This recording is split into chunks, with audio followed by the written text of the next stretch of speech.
Welcome to Shooter Talk. Today we are going to talk about the progression of methods in load development. And this is actually going to be the second time that we're recording this because last time we tried to record this, I was in a hotel and my connection was apparently pretty crappy. So we missed a lot of the things that I said and just made the overall podcast pretty bad. So we're going to talk about that because it has been a progression, especially over the last number of years, that we've had a lot of developments in the load development arena that have really helped to move hand loaders and precision rifle shooters forward in the sports, as far as both results that they're getting and as far as like time that they take to get to the results that they're really after. So we're gonna talk about our own experiences and what we've seen with that. But before we get into that topic, let's talk a little bit about what's going on with you in the shooting world. Jeff, let's start with you. All right. Well, I have the barrel, and I have started doing some testing on the 26-inch AR-15. And then last weekend, I had a doubleheader for local matches and was able to hold up enough skill to win both of them. And on the second one, that was actually a prize table, and I got a cert for a short action customs modular die that I need to call them and order. Nice. Yeah. Nice. It's Probably awesome. going to get it for a Creedmoor just because that's what I shoot the most of, it seems like. Hey, you got to get it for that BR and then just send it out here. You wish. I do. I do wish. I actually saw a cert on the prize table last weekend too for sack sizing die, and I wasn't high enough ranking to get to it before somebody else did. So Yeah, that's what happens at matches. You get an eye. You look at the price tag and you get an eye on a couple of things, and then you just kind of hope that it's still there when you get up. But yeah, hey, I've gotten lucky sometimes. I got a Swarovski one, and I was down in like 70th place. So nice. they do happen. The moons do align. All right, Blake, Blake, what's what you going got on with going you? on? Me? Oh man. I know we talked about it a little bit, Reese. Just working on some hard products, so hopefully we'll be coming out here. We got a prototype for some case prep machines coming out. Well, I shouldn't say coming out, but we have a prototype. Hopefully going to be built here by the end of this first quarter. So it's kind of fun and scary at the same time. It's like, man, I want this thing to work, so I have to do a bunch of testing on it and just be a one-off and just be done with it. So a lot of work there to do, but some other things we've been working on is just trying to work with a statistician and Ken as well too. At Shooters World, just trying to get some peer-reviewed testing done. One of the things that, at least, and I'm sure you guys have seen it too, is just trying to figure out what's really going on with load development or just ballistics in general. And we're trying to community source a bunch of people together so that we can have a pretty large sample set of everybody conducting the same exact tests with different variables as far as, cartridge types or powders or projectiles and things like that. So, looking forward to it, but it's definitely going to take some time and we'll end up publishing the results, when we get that all in. I think we got like 20 people so far that have been doing it. And we've got 8 or 9 people that have already submitted or 8 or 9 submissions of testing for some various stuff done. So it's kind of cool to see the trend of everything kind of line up. So, but other than that, not much. What about you, Reese? What you guys Nice. been working on? Well, I'm working on a FFL application. I'm trying to add to my arsenal of ways that I can help new shooters get up and going in the sport a lot easier. Because I know there's a lot of things I wish I had when I got going. So I'm working through that. Just came off of a 2-day match last weekend, and man, it was tough. It was windy. I did really well on the first day, not so well on the second day, but I learned a lot in the process too. So, or at least I was able to apply a lot of the things that I'd only really heard about and didn't really have a chance to apply before. So I'll count that as a learning experience. Mm-hmm. Um, but yeah, I was able to pick up a trigger from the prize table, even being as far down as I was. So that was pretty awesome. So um, No, I'm excited. I got some more matches coming up and getting ready for those matches now. So, Nice. all right. So, load development. So, before we jump into each individual one, but we need to add this caveat. Like, you can do kind of whatever load development approach you want and come up with your perfect load, and if it works, it works. But the thing is, like, there's times that we've experienced ourselves that we've found a way that worked until it didn't, and it just goes to made us wonder at some point in the process, like, was it really uh, my method, or was it the approach, or whatever? So it's not that any of these are really good or bad. It's more like, how repeatable can we be to come up with these results, and what has our experience been with these load development methods? um, so that's really what we're going to uh, be trying to talk about, is what are these different load development methods, what has our experience been with them, and um, how have we progressed since then? So, um, yeah, there's a lot of different factors that go into this too beforehand. Is your rifle in good working order? Is your barrel in good condition? Is everything torqued down to spec? Everything. Um, is everything as uniform as possible? Is your brass all as uniform as you can get it? All of that really boils down to consistency, and the more consistent you can be across all of those different factors, the better we can be at getting the results we really want in the end.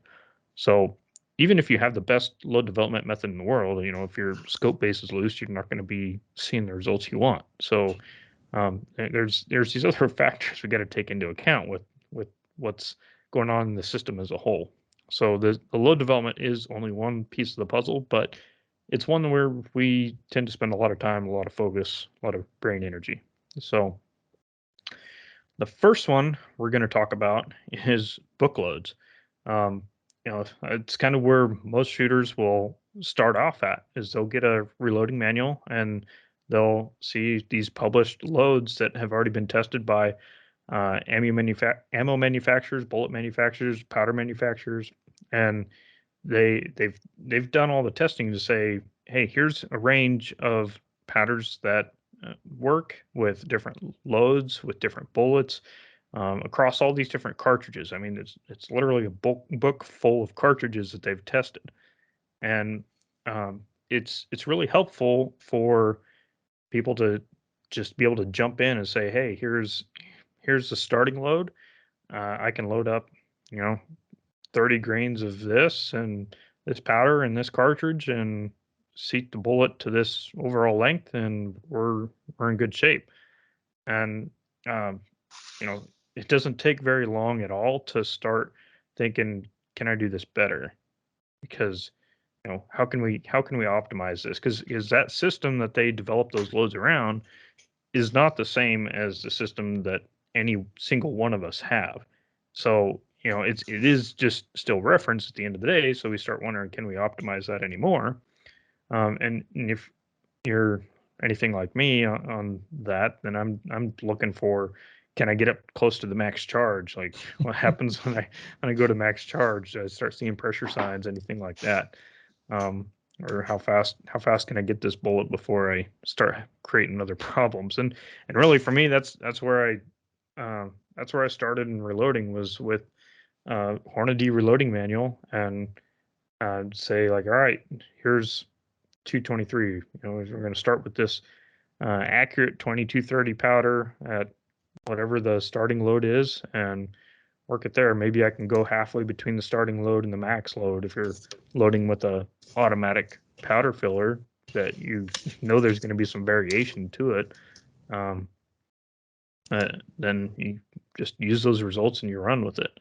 So um, it's kind of simple on that one, as far as the results I had, because there's only so much you can do with the exact numbers published in the book. Like, the speeds that they reference, for example, aren't going to be the same speeds that you have necessarily in your system. So, I don't know, what's your guys' experience been with book loads?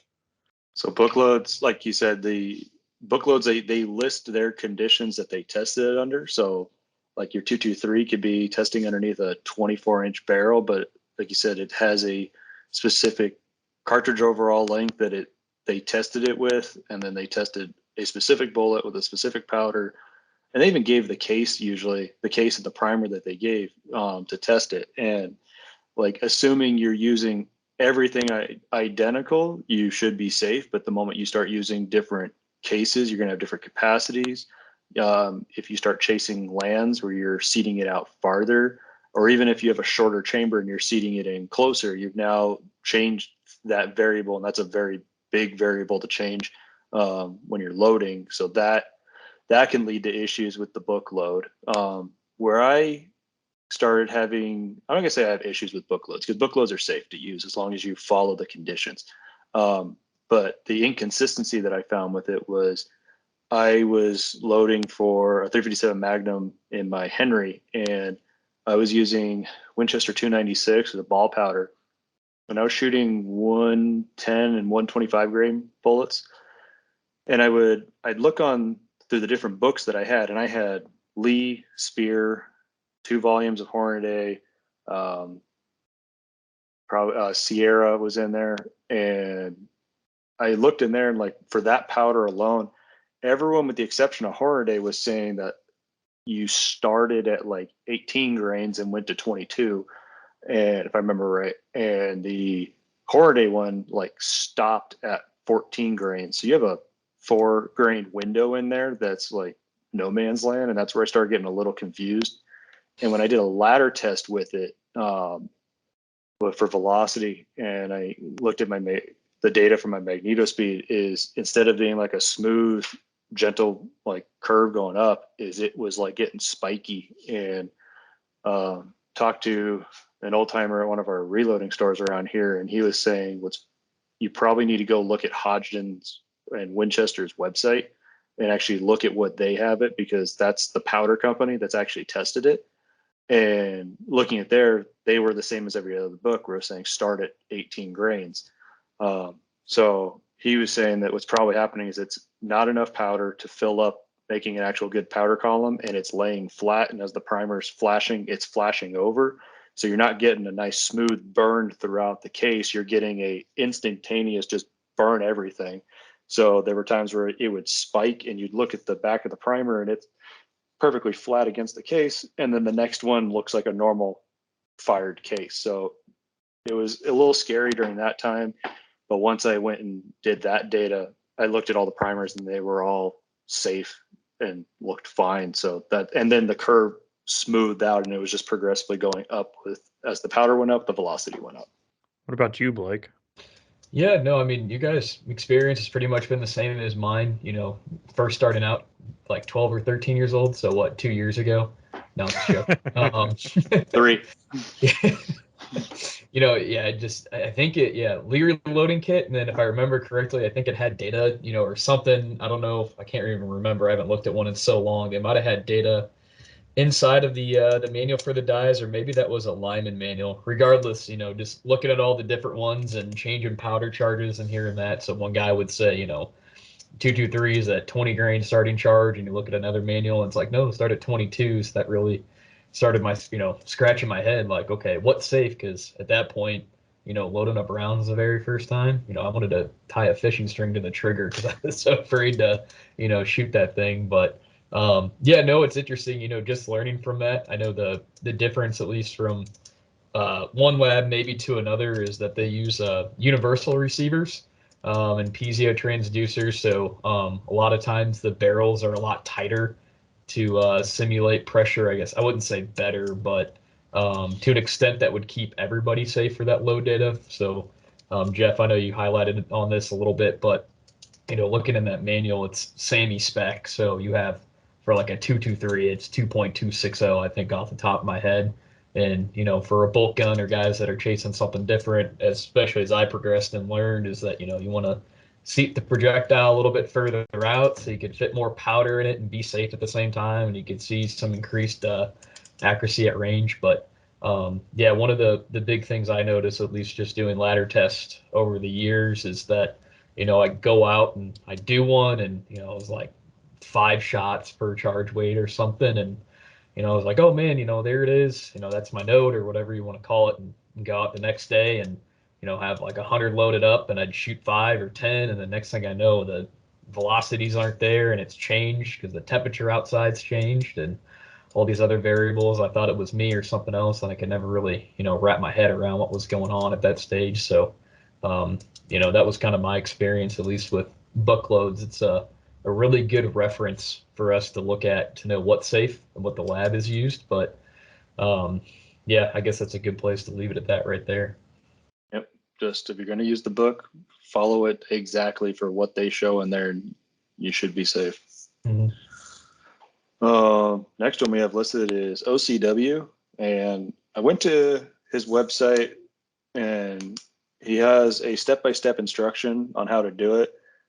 Just to condense this though, he's saying once you've picked a bullet and a powder, you should consult 3 or more load data sources to find a max charge. Back to like what we were talking about with the books that already could throw a kink in your chain. But for those who are listening and may not know, who's he and what's this website? Okay, so his name is, Need some Jeopardy music. yeah, sorry. Dan Newberry. Sorry, his name is Dan Newberry, and it's ocwreloading.com. Mm. And he has full website about it, and you're welcome to go there and check it out. So like I said, just for time, I condensed what he said for a lot of stuff. So find a max charge. You're going to drop it by 5 to 7%. Now you're going to drop a charge at this value and load 3 rounds. And then add 2% more powder, load 3 more, et cetera, et cetera. Keep going. And you do this until you're 1 load above your predetermined max load. He says at the range, you have a spare of each of these test loads. So you'll have to load probably 4 to see if there's any pressure, flattened primers, heavy bolt lift, et cetera. These are his words, by the way. Then you go and do round robin style testing where you're going to take one load from group 1 and you're going to shoot it at target 1. And then you're going to grab 1 from group 2 and you're going to shoot it at target 2, so on and so forth for every many loads you have. He does put in there, and I highlighted it, so I'm going to read it verbatim. It says, it's assumed that you are an experienced reloader and that you know to watch for pressure signs on each of the increasing charges. Fire the subsequent charge only if there are no pressure signs on the previous charge. You can safely fire the heaviest charge you loaded so long as the next charge under it showed no pressure signs. This heaviest charge should be 1% over your selected maximum charge, but will be safe as long as the next lowest graduation showed no pressure signs. It's necessary to test this slightly higher charge level since OCW might end up being right on the published maximum.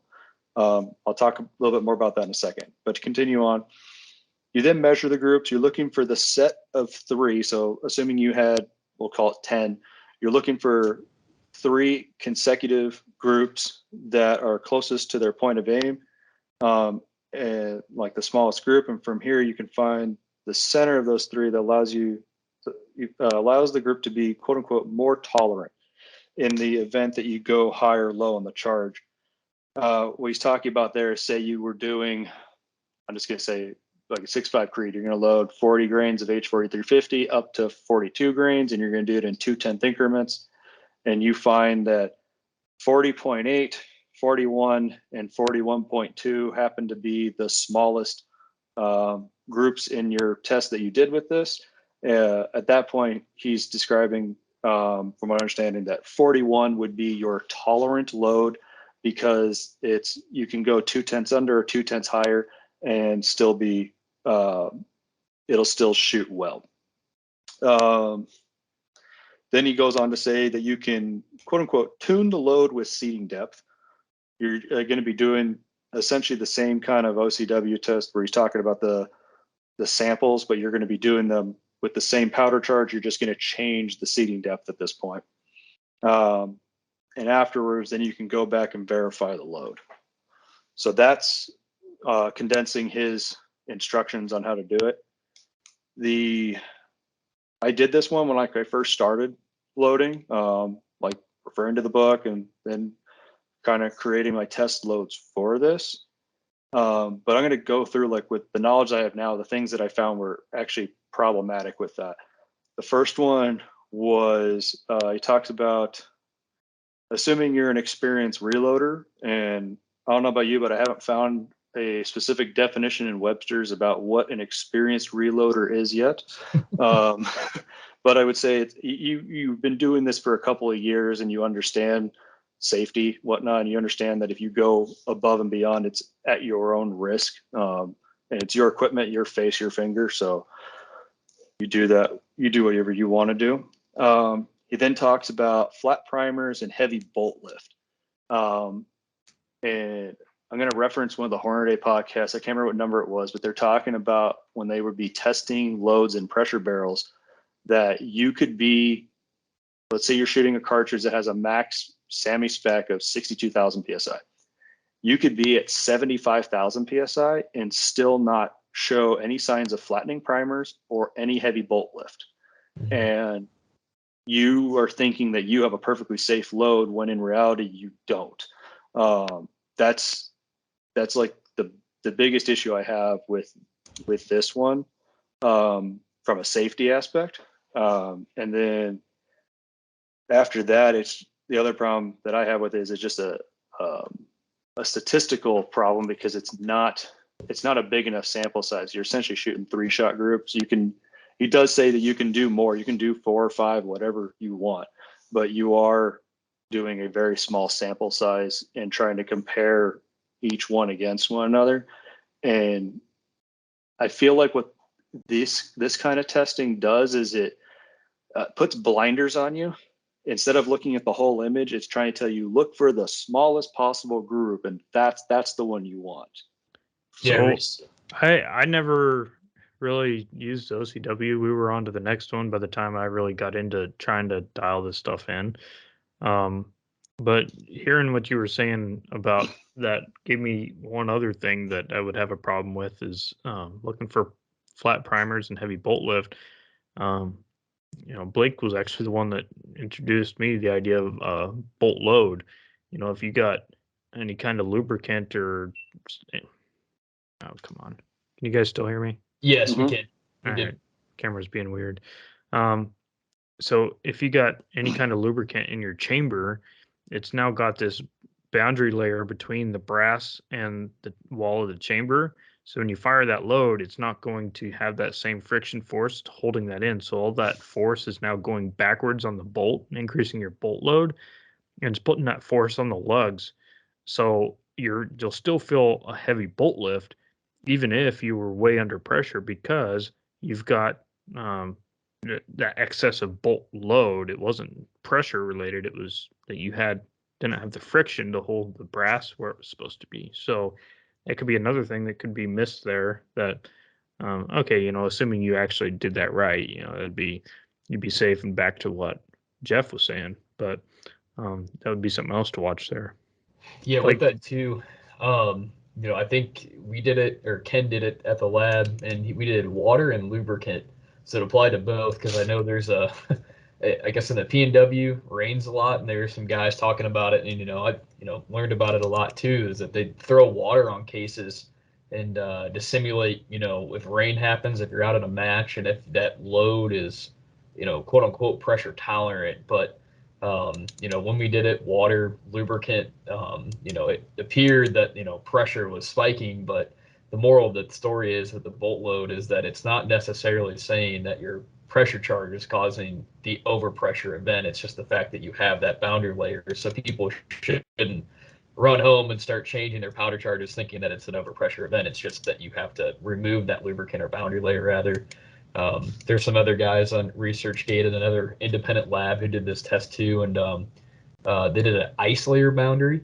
And the interesting part was that all the bottleneck cases showed, those signs of quote unquote pressure like we were talking about, but If I remember off the top of my head, the one outlier was a 9mm case, which showed, I can't remember exactly what happened, but I know it was an outlier from the rest of the test when it came to bottleneck cartridges.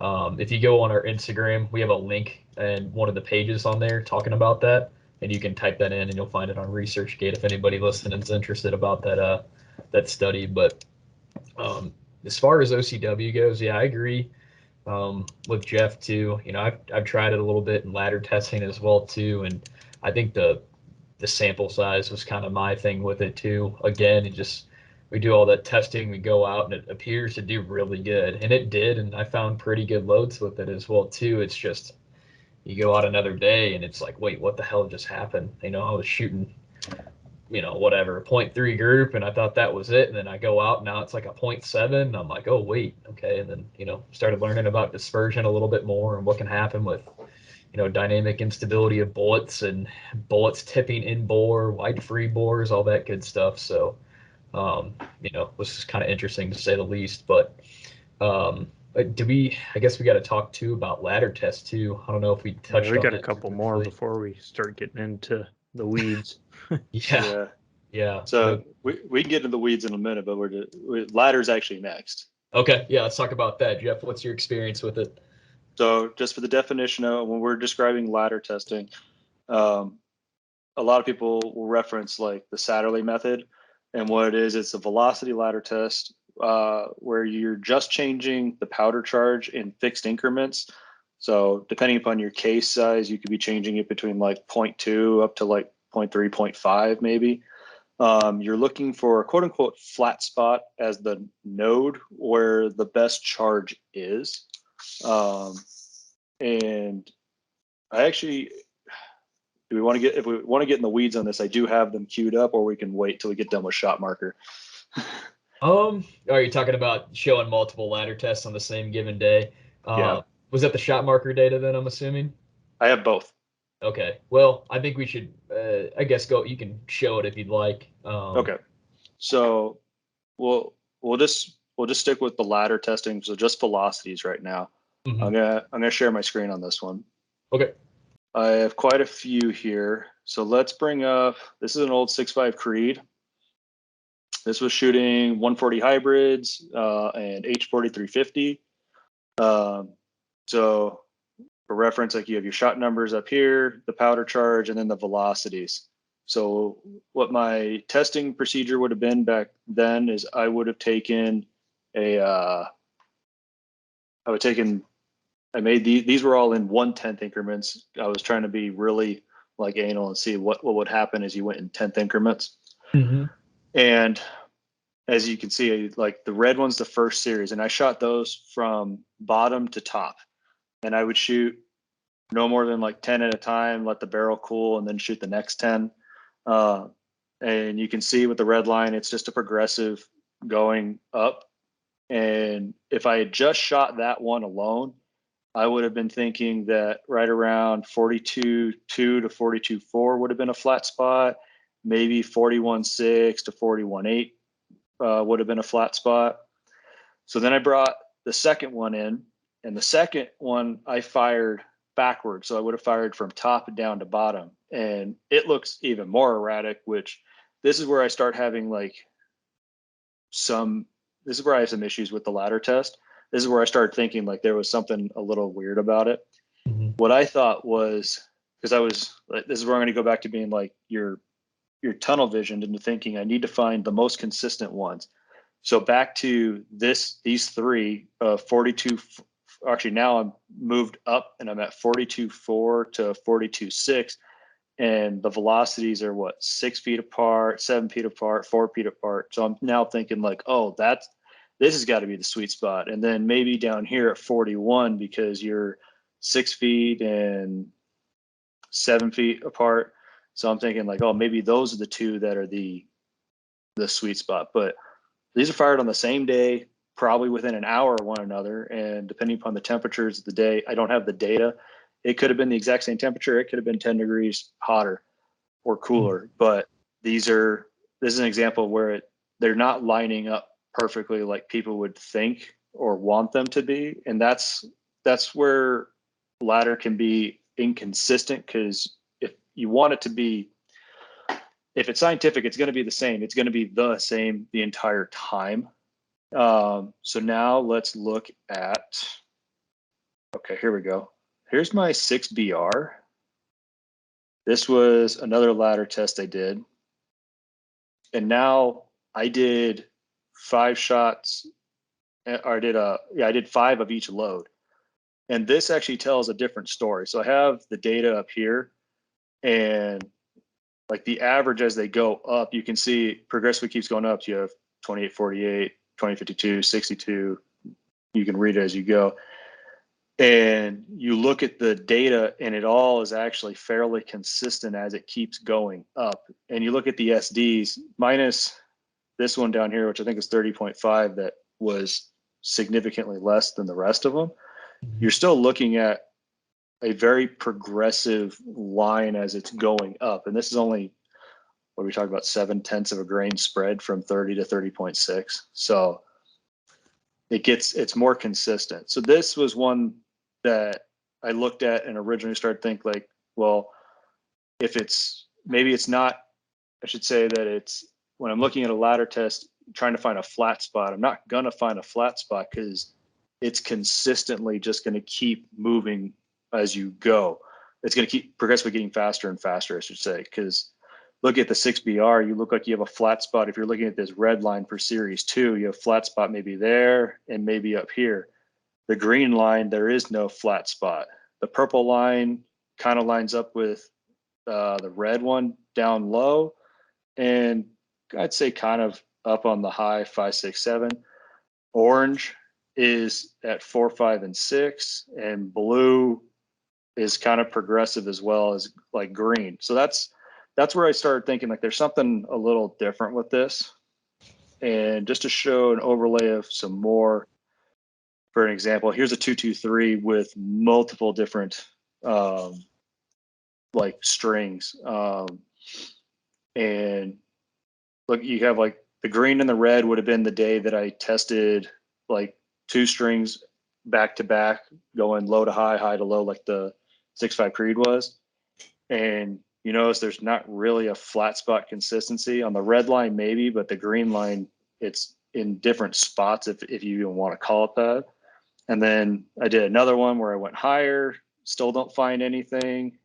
The 223 is where I really started noticing, I'd say, issues with the whole ladder testing, because I'm not getting consistent flat spots in the same exact spot. And that's where I started having issues with it, or finding issues with it, because it wasn't consistent. I want it to be consistent. If it is, it should prove itself regularly. And this was showing that the ladder test wasn't doing that. Right. Yeah. Reese, what's your experience with it? Yeah, so that was really kind of my entry into the load development arena. Was, everybody was talking about the Satterley method and stuff like that. But I had also seen a lot of what Short Action Customs was putting out at the time of some of the different shooters and their results with ladder testing, and they kind of had a approach to it that I tried to reverse engineer, where you would kind of try to look at, all right, so you had 10 shots, you take like a standard deviation and extreme spread across increments of 3 different charges. So it would just like be a progressive, like a just progressive. So if you did 1, 2, and 3 first, then you would do 2, 3, and 4, and then 3, 4, and 5, and you would just keep working your way down. And then you would do it the same thing with 5-shot spread. And within those, you could see a standard deviation or an extreme spread where it would get really low. And then the idea was that, hey, if I went to, say, the middle of this where it had a really low extreme spread or really low standard deviation, I know I'm safe going to either side. If the temperature gets cold or hot, I'm still going to be good to go in that spot. I'm going to be in that node, as we would call it. So I would do that with it, and then I would expand the same thing into seating depth, but I would be looking at group sizes then at that point. So maybe I'd shoot 3 different groups or 3-shot groups and look for those group sizes and see where the seating depth said that it was really doing the same thing. Where did I get the most consistency in my seating depths? And I even went as far as I had a spreadsheet. I made videos about it and shared this spreadsheet on my website for people to go and dig it up and be able to use it and help them out with the same thing. And then as I progressed on into kind of more what I'm doing now, I still get people messaging me saying like, hey, what about this and what about this? And I'm just like, oh man, like I still got this out there. Like I don't even really believe in that anymore. I don't really know how to do this differently. But I mean, at the same time, it worked for a while until it didn't, using that method. So I can't completely knock it. It can land you on the right result. It just may not have been the right way for me to think about it. So that was really kind of the extent of my experience with it. Did you ever use it, Blake? Oh yeah, same exact as Reese too. And I think Reese, you hit the nail on the head there too. It's amazing how much we've progressed over the last even just 5 years of going through different load development techniques, and now that everybody's been able to try it across the community, coming to their own kind of conclusions and seeing this under extended strings of fire through multiple different cartridges, that we can kind of come to these newer conclusions today. And now that you got guys like Hornady, Jaden Quinlan, and Ken as well too, and other people starting to really get out there and say, hey, there's a wider picture to all of this. And what I mean by that is talking about ladder test is, I don't think anything's necessarily really wrong with it, but I would say that I believe that the way we're interpreting the data being gathered from the ladder test might be incorrect. It's not to say that you can't get a good load with it. It's just how we interpret the data that we're gathering and why we got that result. I think that's where it gets lost in the noise, and where we start to have guys like Jaden and Ken as well too come out and say, hey, this is why, this is what's going on. We start to connect the dots more clearly on what's going on. But yeah, I think one of the major things I saw, at least doing ladder tests, and that's all I did, it worked really well for some powders. Other powders though that had a relatively really low case fill, it just was all over the place.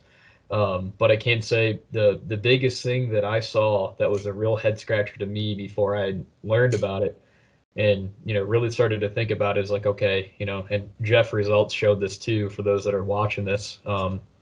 But I'd go out and do a ladder right in 70-degree weather, and or whatever, 80 or 90, right, to say it's a fixed environmental temperature out, and go shoot those, do a ladder, find that flat spot, come back home, okay, done. Go do a seating depth test. And when I'd go to do those seating depth tests, I'd start looking at the velocities again. I'd be like, what happened again? My flat spots would be somewhere else, or they just weren't there, and the line might be going up depending upon how many rounds I'm shooting. I'd like to shoot close to 10 rounds for a seating depth test per change. Sometimes it was 5, but for powder charges, I didn't like using powder that much. I'd use like 5 rounds maybe per charge weight. But the big thing I started to wake up and realize, I was like, man, we talk about temp stability all the time. Is that why things are changing from one day when I do a ladder to the next? And started asking about it to Ken, and learning what temp stability was too, and found out that there's nothing inherently that we add on propellant to make it temp stable. It has more to do with the burn speed of the propellant and what cartridge you're using in, and most importantly that barrel length and the temperature outside. And for people listening to this, the best way I can explain it is like you're using a 9.5-inch barrel 5.56, right? Using a super fast 223 powder and a 55 grain, you're going to get 100% burn of that propellant in 30 or 100 degrees. But if you switch to something like H1000 and a 223, you might only be getting 30 or 40% of that burn propellant in 30-degree weather, and maybe 60 and 100 with that barrel length. So, if you can connect the dots there with temp stability, that's what I started to realize and go, oh man, I started to open to see that, okay, there's a lot more going on than I originally thought. So, yeah, that's been my experience with it so far. But yeah, Jeff, you got anything on the shot marker stuff next? Yeah. So the shot marker is, it's going to be very similar to ladder testing. And if you've read if you've gone on Precision Rifle blog, he did a series of posts when they were talking about bullet seating, whatnot, but they were working with Short Action Customs, and they were using an electronic target system as well, not a shot marker, but very similar. And this is kind of where I started doing this method. And the way it works is you're going to be isolating variables. Same thing. You're going to be using just increments on your powder, and you're going to fix everything else. Excuse me. And you're going to have to be shooting these at distance. So it's not going to be at your 100-yard range. You're going to be shooting them farther. I have friends who've done it at 300 yards, 600 yards, 1,000 yards. I've done it at 600 for the most part. And what you're going to do is like I said, it's going to be very similar to ladder testing. You're going to shoot your increments from low to high out at distance. And what you're doing is you're going to be looking for a group of 3 shots that are going to be very close to each other in vertical height. And then the same can be done when you change the seating depth. You think you found the powder charge that's going to work. Now you do the same thing with the seating depth, and you're just doing it and if I copy like what Short Action Customs did, they did it in 5 thou increments. So for them, they were doing it at like 0 jump, so like just touching the lands, and then they did it in 5 thou increments going out, and you're looking for the same thing of like where it's closest to one another. They have data that they've posted on Precision Rifle blog, and this is not to knock it, but it's the same kind of thing when we were looking at the velocity charts that I was showing, is that sometimes they close in, sometimes they don't, but those were literally only like single samples. It's not enough data to probably show that in some cases that it was literally just a progressive line going up. But I'll pull up I have some pictures from when I did the testing on that. Okay, so this is the velocity, because I record velocity at the same time with it, and so nobody wants to jump on our backs about barrel harmonics or anything. I did have the magneto speed. I didn't use the magneto speed. I used a lab radar on this one. We'll get into that other one in the future, probably, Blake. So anyway, so this is just the velocities being tested, and shooting a 7 Sherman short mag and 184 hybrids and powder N570. And you can see progressively when I started at 60 grains all the way up to 65.1, it progressively goes up. And I remember posting this on like a Sherman forum because it's a Wildcat. So I was asking guys like, hey, where do you think I should test next? And no joke, you get guys that be like, oh, you need to test at the 4, 5, and 6, the 8, 9, and 10, then the 11, 12, and 13 points. So it was never. That was another reason why the ladder testing may not have been like the best, because now you're getting everyone's interpretation of where they think the flat spot is. Yeah. So like, while he's finding that, I had a very similar experience with the shot marker. Had some of my mentors, they still use this approach, and they get obviously very good results. But the way they were walking me through it, as they started with the shot marker at 600 yards, and I would do seating depth first, from basically 5 thousandths off the lands to however far I could take it. If it was 100 thousandths off the lands or whatever, that's how far I would go. And then find a couple that looked the best, where I had those three, like he was saying, that are horizontally just flat, and then pick a couple of those spots and come back and do the same thing with powder. Now I did the powder at 1,000 yards when I did that. So I did the seeding depth at 600 and then the powder at 1,000 yards, and it landed me on a result that worked for a while until it didn't. So I found the right one to look at. So different bullet, same cartridge, same test, 600 yards, shooting 180 hybrids, and you can see the powder increments in 3/10 and the velocities listed underneath. So the target at 600 yards looked like this in the end. So I think it was 21 shots are all on there. So then when I go and start picking and choosing on my verticals, I got a vertical height of 1.72 inches. Then I looked up top and I found a vertical height of 0.55 inches. And then I opened it up just a little bit more to see what else there was. And I'm at a vertical of 1.7 inches. And this is at 600 yards. So that's not a joke. That's pretty damn good. I mean, the width wasn't great, but so that was that one. If I go back to the hybrid, the 184 hybrid one, this was the jump test. So now I determined when I looked at my velocities that the 61.3 grains was going to be the powder to go with. And I started jumping at 35 thou, and that was because physically the overall length wouldn't fit into the magazine if I went any longer. So that's why that's the starting point, and then it's 5 thou increment jumps back.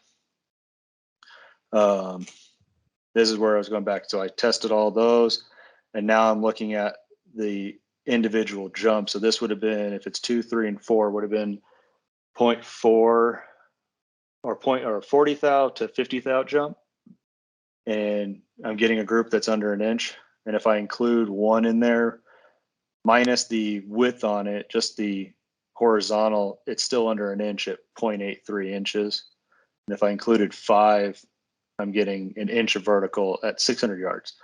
So my thought on this at the time was thinking that, oh, well, if I take this and I jump it, if I start jumping it at 35 thou or 40 thou, whichever one, I have this time where as the throat erodes, it's going to be having to jump further and further, but it'll still be able to shoot this sub-inch group at 600 yards, which means it'll be even, it's still going to be holding like a sub-inch or what do you call that, a sub-MOA group as it shoots out farther and farther. And what I didn't realize at the time, when you're doing this kind of testing, you can control your powder, your cases, your bullets, primers, you can control all that. But now you're playing this game of trying to control the variable of your environment, and you get a crosswind, and that's going to throw off your vertical very quickly. And the other one that I'm sorry, you really can't control it, is your BC. And I bring this up because I had the opportunity to go test those 184s at the mobile lab for AB. And what happened was I learned that the bullet coming out of my gun had a variance of about 1.1%, which meant that I had an average BC of 359 for the G7, but it was actually like it ranged on the 10 shots that I gave them, 355 to 365. So what I ended up doing is I actually went back and looked at some of my data, and I looked at just the jump data, for instance, and I took of the samples that I picked of those 3, 4, 5 shot samples that I picked for the jump, I took the velocities and I took the lowest velocity of it that occurred and put the worst BC, and then I took the highest velocity that it produced with the best BC, and I looked at the theoretical group using AB Analytics. And it came out to being about the exact same group that was produced, about a 1-inch group. So that's where you don't have the ability to tell at that point unless you're shooting underneath one of those $100,000 radars to track your bullet and get the BC on each shot. You can't know for sure that the reason why it produced that group was not just because of environment, but because of BC variation. So that was the next thing where I started to like doubt that method a little bit. I have zero experience with the shot marker. Got nothing. It's actually really cool to see it as it's happening. Yeah. But like he said, you're actually introducing other factors into it, like BC variation being one of them. Like if you're gonna have 2% BC variation, like what's that actually gonna affect how that's hitting that target? And so now you're hoping that your SD or your muzzle velocity is hitting the same perfect timing of your SD of your BC to get this right elevation at a distance. And how are you going to actually know what that really was? It adds a layer of complexity to it. Right. Yeah. I guess this would be a good time to talk about what the shot marker is, since one, I've never used one, but for people listening, that have no idea. Sorry about that. So shot marker is produced by the same guy, Adam, who does the auto tricklers. And what it is he has 4 3D printed, well, it's 3D printed holders for some audio microphones that will pick up the bullet as long as it is going supersonic through the target. There's some programming you do to tell it the size of your target, and it's able to plot it out within, I believe, a millimeter, if I remember right. So it's pretty damn accurate when you think about it. Mm-hmm. So, and it's been great for people who do like F-class competitions, who you don't have to send however many guys out into the pits to go operate the targets and swing them down and back up again. This way, what you're doing is, as long as you have like a good target, and I'd say good is like it doesn't have a whole shot through the middle of it, that they set up their shot markers, they program them so you know which one's target 1 through target 10, whatever, how many you have. And then as the shooters, they have you can even pull it up like on a phone, on an iPad, on a computer, whatever, because you're going to be going off of its Wi-Fi signal. You just connect to it and you open up your internet and it shows the target. So like literally my phone becomes my scorecard essentially, and I'm able to have it there and I can see the target as I'm shooting it. So from the aspect of like scoring for something like F-class, awesome. It makes it easy. It even makes it easy if you're just someone who wants to like shoot groups at distance and you don't want to have to keep calling ceasefires and going down and resetting your paper, whatnot. Because all I have to do with this is I just copy, or I save what I want, name it, and then I refresh it and it shows the target as being totally clean. And as long as I have a point of aim that's still good, I can keep shooting at it. Wow. Man, that makes me want to go pick one up now. They're like $1,000 and it's about 8 months. 8-month wait. Yeah. Well, it sounds like they're good then. If they got an 8-month wait, it sounds like everybody's buying them.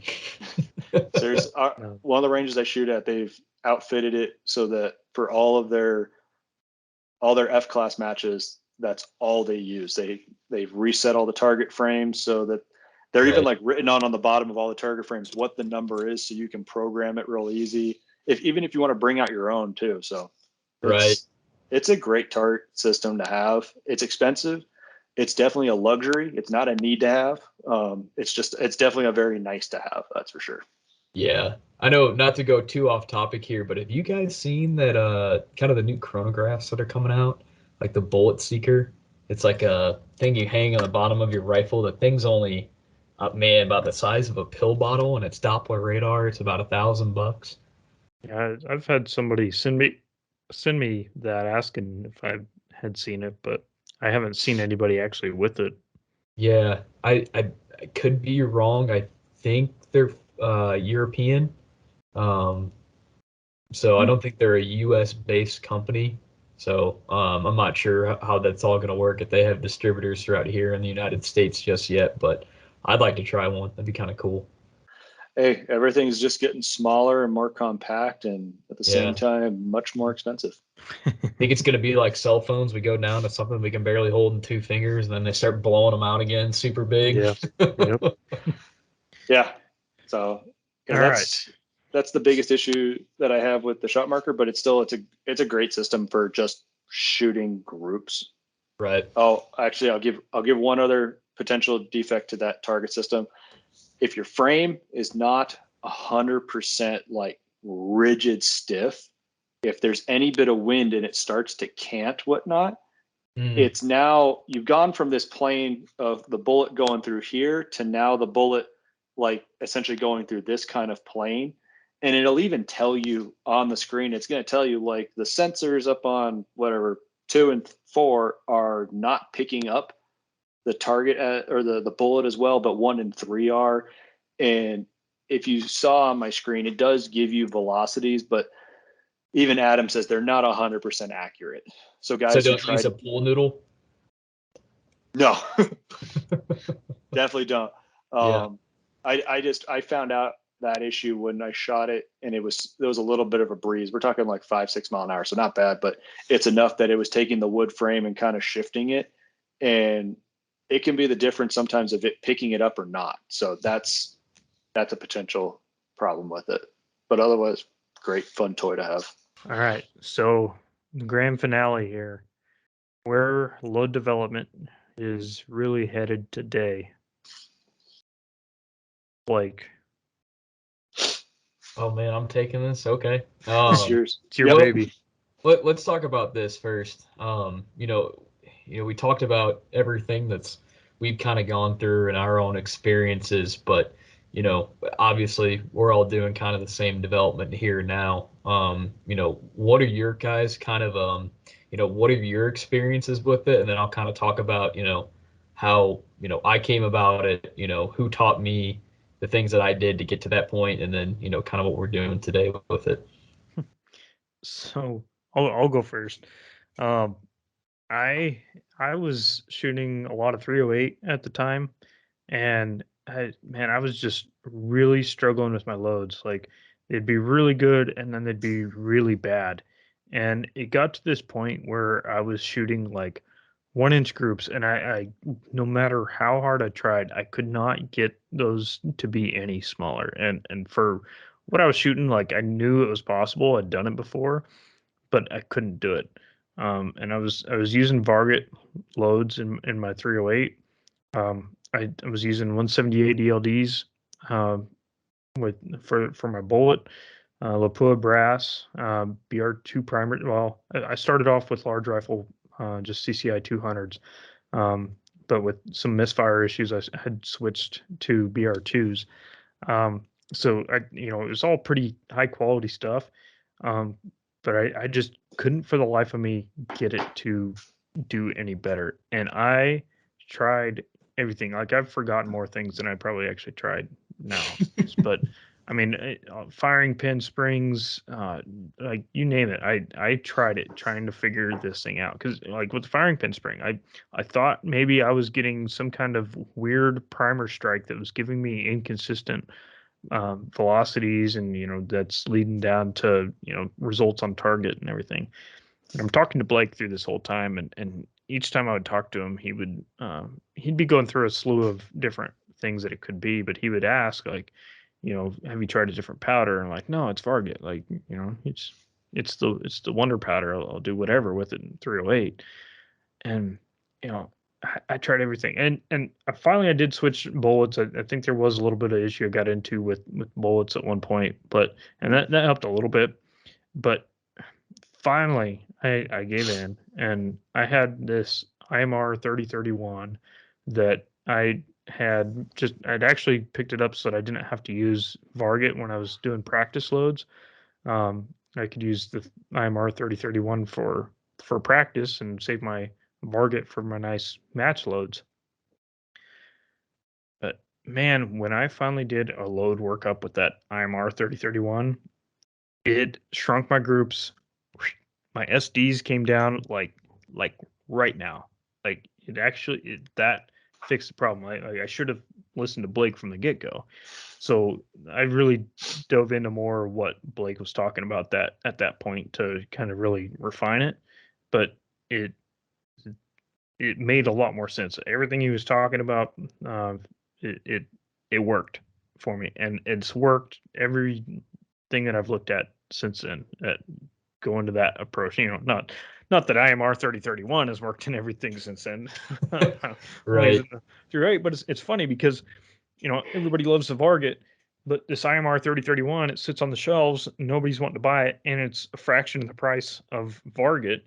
So it's cheap and it's readily available, and it worked better than I was getting with the powder everybody wanted. So, um, it was pretty eye opening for me at that point. That really made me a believer.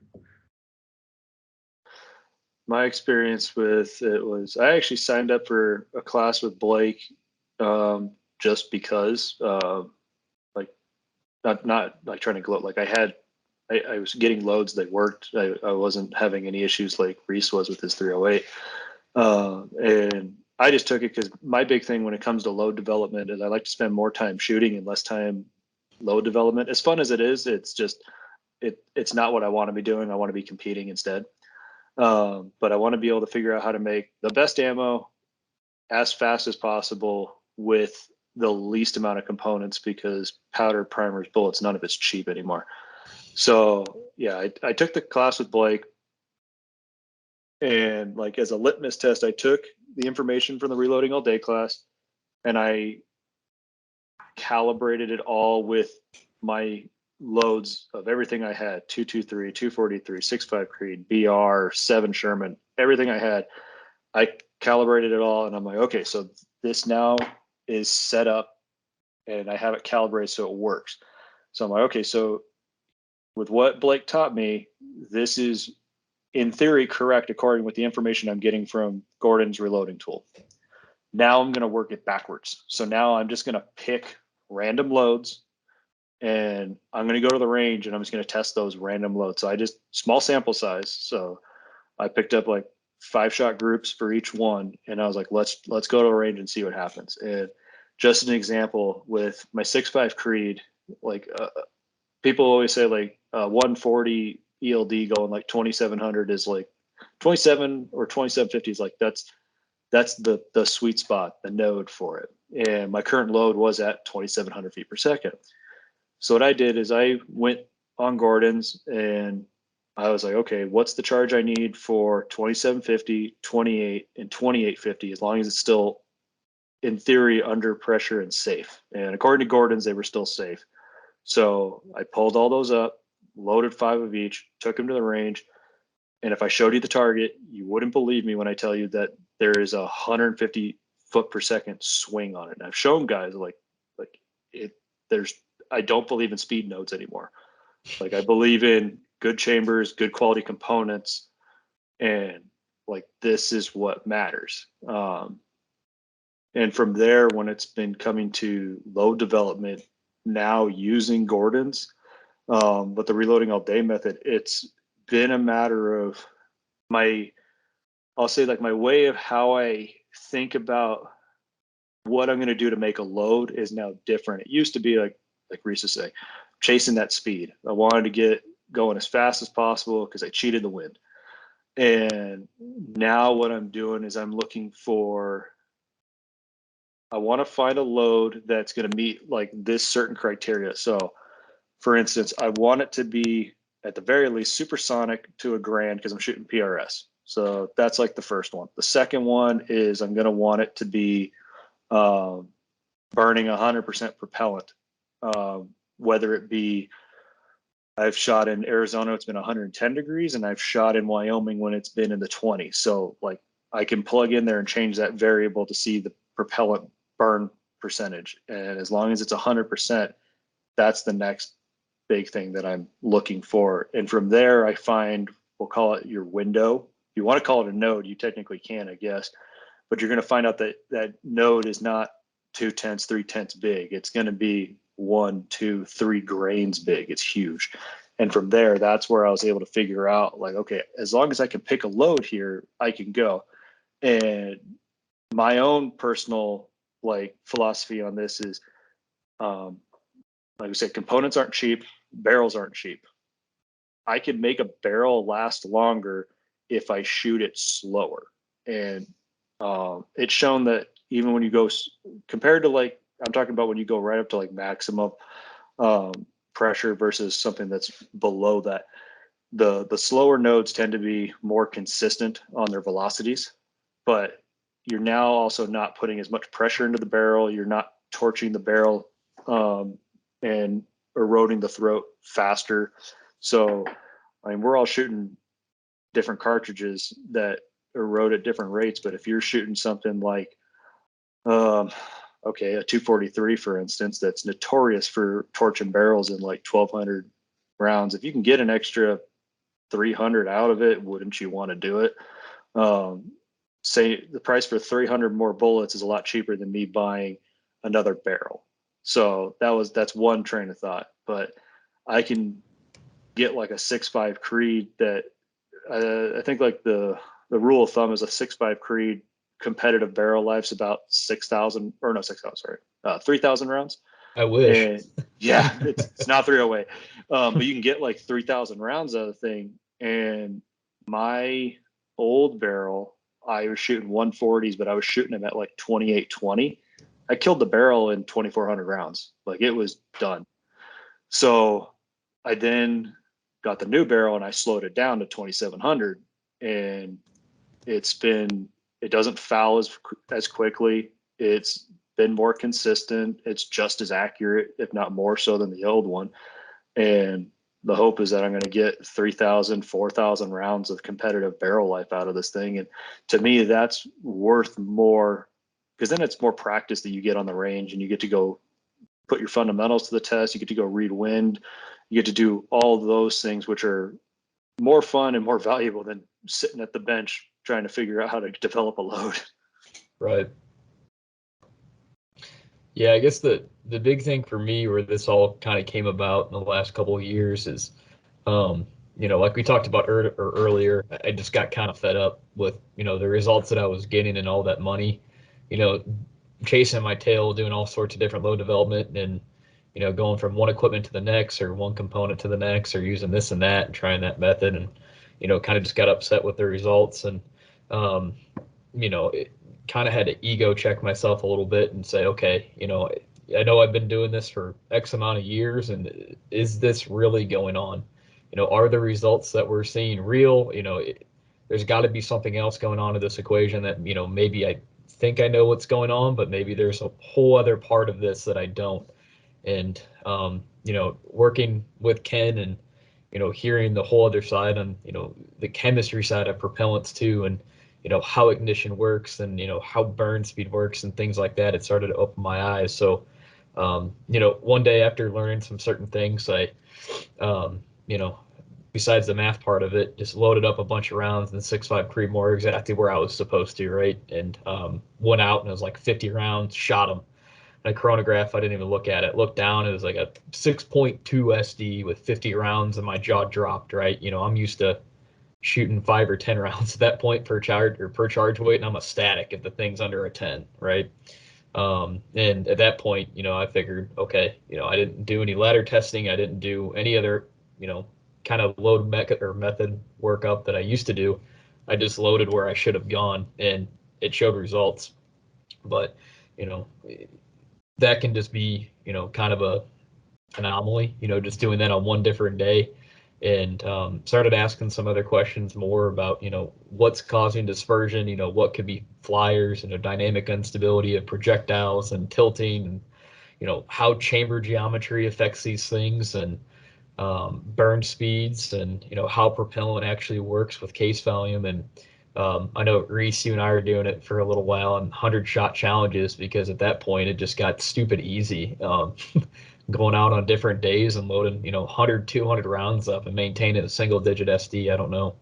I could get any more better than that, in my opinion. But yeah, I think it was just, it's an interesting load development. It really takes a different approach.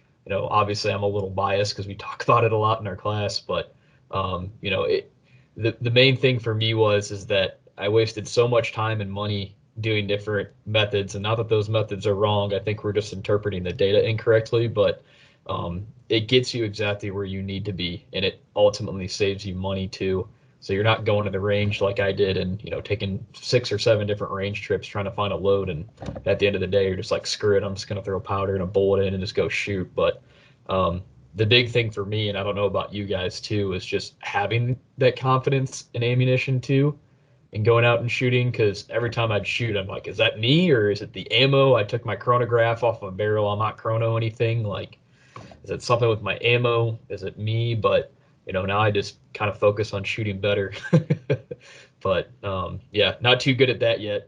Still getting better, but it just having that confidence now that I can make repeatable ammunition and that it's not an anomaly, that it can repeat on multiple different days is the biggest thing to me. And what other load development method you do, if you can do it on multiple different days and it's repeatable, then 100% do that all day. But yeah, it was quite the journey, just seeing the whole different approach that you could take to this and how simple it was. Yeah. That's, you pretty much hit the nail on the head though. It's made it easier doing the reloading all day method of being able to just using a tool like Gordon's, which, yeah, it takes a little bit of time to set it up, calibrate it, and make it like 100% accurate for your application. But you get all this data, you can do all that minus that, which you have to probably do at a bench. But once you have all that, you can literally be sitting in front of a TV and programming this. And then once you get it all set up right, you're able to literally pick and choose your loads as you want to go. So that's what makes it easy. That's what I did. What I started to do with my my AR-15, I did all the preliminary data with it on like the virgin brass whatnot to put it in, and I got numbers that were close but not 100% accurate. But it's also because it wasn't fired through my gun yet. So now that I have that data, I was able to update that, and now it's more accurate, and I can come up with better loads, and that's the end goal. That's for the future. I think we're really fortunate to have programs such as Gordon's like that too, and ultimately being free on top of it. And anybody listening, just go download it and just learn how to use it and start putting your loads in there as much as you can. I can't tell you how many times that saved me from shooting something extremely over pressure because there wasn't any load data on it. But I know one of the big things out there is, if guys are wildcatting or they can't find data maybe for a propellant they're using and, cartridge and whatever, right, or a powder, you can go on there and you can start to build load data based on that program. So you can start to find places to load safely and go out and shoot. And I mean, if you have a Windows laptop, it's free. I honestly don't know why people don't advocate more just to start using a tool like that when we're messing with, cartridges that are excess of 60,000 PSI inside of a gun. I know everybody, bags on dangerous, but it only takes one time for something catastrophic to happen. And having a tool like that just as an extra safety layer, or even using the velocity on there and a chronograph to check in accordance with pressure, like we were talking earlier with primers, how misleading that can be, it's really a no-brainer. So I can't highly recommend it enough. If anybody listening, definitely go out there and download it. And I just want to add something when you're talking about the primers. Like when I was doing, like I said, when I was calibrating the whole system, my 243 load that I had, I was shooting 115 DTACs, and at the time the velocity was 3,080. And I was thinking, oh, sweet. I just got like this hot 243 load and it's going to be great. And it doesn't show any pressure on the breast, no ejector mark, no flat primer, no heavy bolt lift. Awesome. We're in business. Plugged it all into Gordon's and I realized I'm at like 74,000 PSI. Now, thankfully, I didn't fire that many through this gun. I only probably had maybe 50 through it, but still is like you said, it only takes one and that gun could have blown up on me.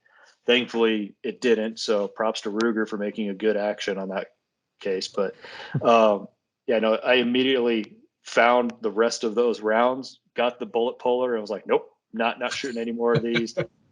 And like I said, this is where I went back. I was like, let's put the reloading on day method back. Like let's put it to the test. I'm going to go pick a load and I'm going to go shoot it. And I found the loads and they were safe. And that way, when I shoot those, they're now down at like 2850, 2870. If that tells you how much I had to slow this thing down to be safe. So I was like, okay, I'm comfortable. I'm safe. It's shooting like, hey, this thing shoots like a pretty sweet, like little Creedmoor essentially, but it just not the most efficient cartridge. But either way, like that keeps you out of trouble. And that's important too, especially when you're dealing with this small concentrated little explosion right by your face. Right.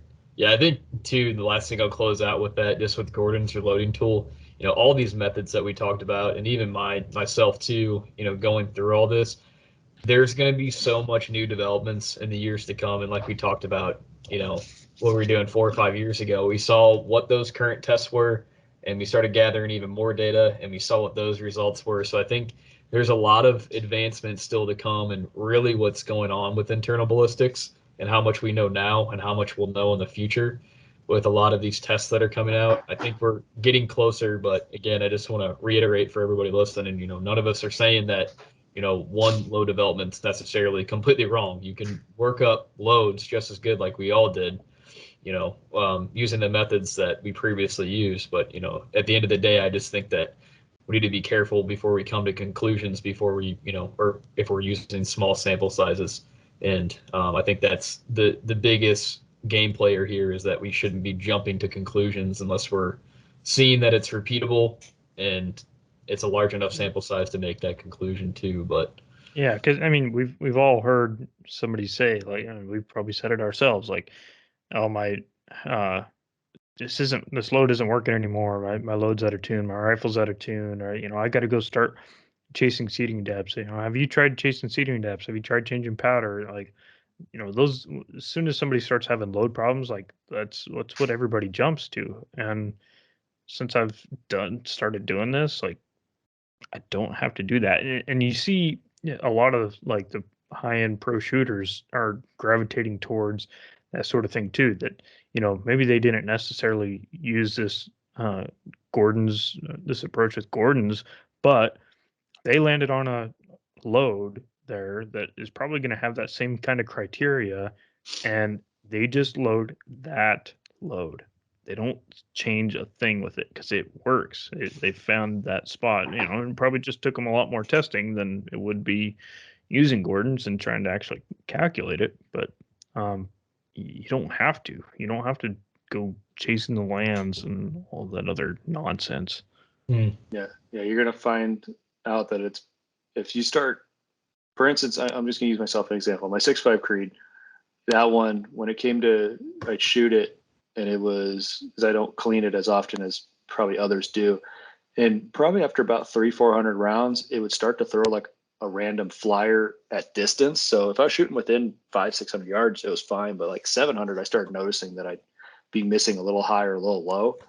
And I ended up bore scoping the thing and finding that it's developing a carbon ring, at which point I'm like, oh, well, that's a problem. I'd scrub the hell out of that thing and go to the range, and all of a sudden it tightened right back up, no issues. So like Blake was saying, like the things we've learned over the last 5 years, it's not that you're wrong. It's nothing that we're saying that any of the methods are wrong, but you learn to evolve with it and learn new ways that are more efficient, maybe, that make your life easier, because we all just want to shoot. We don't want to sit at the bench and scratch our head and try to figure out what's going wrong. And whatnot.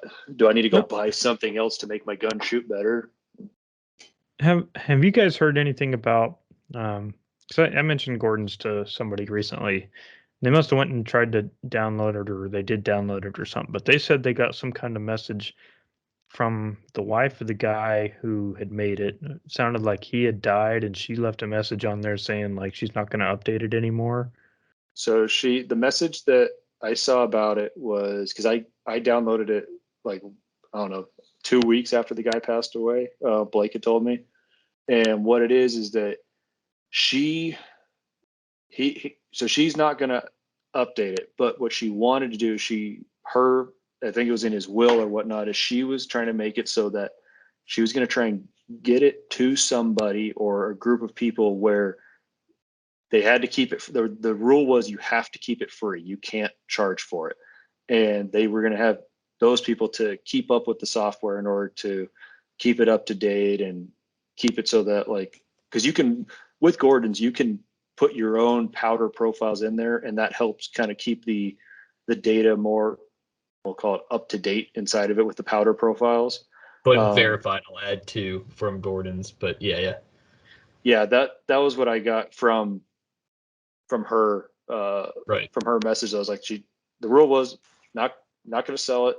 You can't charge for it, and that's all it was going to be. So we had questions in our class about that because guys are like, why are we talking about this program if the thing's not going to work in 2 years? And I'm like, good point, but good news is it's sticking around. It's not going anywhere. It's going to be updated, and it's going to be around forever, at least for our lifetime. So, awesome program. But I guess closing thoughts, or I guess, closing remarks, talking about next podcast here. Hornady guys, really excited about that. That's going to be sweet. Yep. What was the date that we had for them? St. Patty's Day. Is that St. Patty's Day? Better wear green. Okay. I hope they don't get pissed because Hornaday's red. Don't wear your Sierra hat, okay? Yes, that'll be a fun one. I mean, I guess we got a lot of questions, and we're gonna come up with a lot of stuff and topics to talk about with them. But I know, we had some pretty good stuff. They've been releasing a lot of podcasts, answering people's questions too. I believe Jaden's gonna be on, and that's Hornady's head ballistician, from my understanding as well too. And I think Seth is coming on, and God, I feel terrible. Who? Miles? I think Miles, it's Miles, wasn't yes. it? Yeah, really cool dude. So I think all three of them will be on, so 6 people total, and I'm sure we'll have plenty topics to talk about, especially with dynamic instability of projectiles and some other tests that have some ballisticians have done, and some stuff that's going to be coming out in the future as well too that's currently being tested. So yeah, we've got our questions that we have. Should we open it up for other people to message us for questions that they want? Yeah, you know what? Themes? I mean, I'm sure we're gonna have those guys on a couple of times, I'd imagine. So probably what we'll do here is just have the first podcast with them and get feedback, Okay. along with other people. And as soon as they'll send that in, we'll make a huge list and just ask them on the podcast and go from there. So Okay. sounds good. Reese, you want to close us out? Yeah, definitely want to close this podcast out thanking our sponsors. All right, thanks to our sponsors. No, thank you guys for listening. Stay tuned. We do have some good stuff coming, and we do intend this to be educational entertainment, edutainment, I guess you'd want to say, and really help you guys get a little better on whatever it is you're trying to do. So thanks for listening.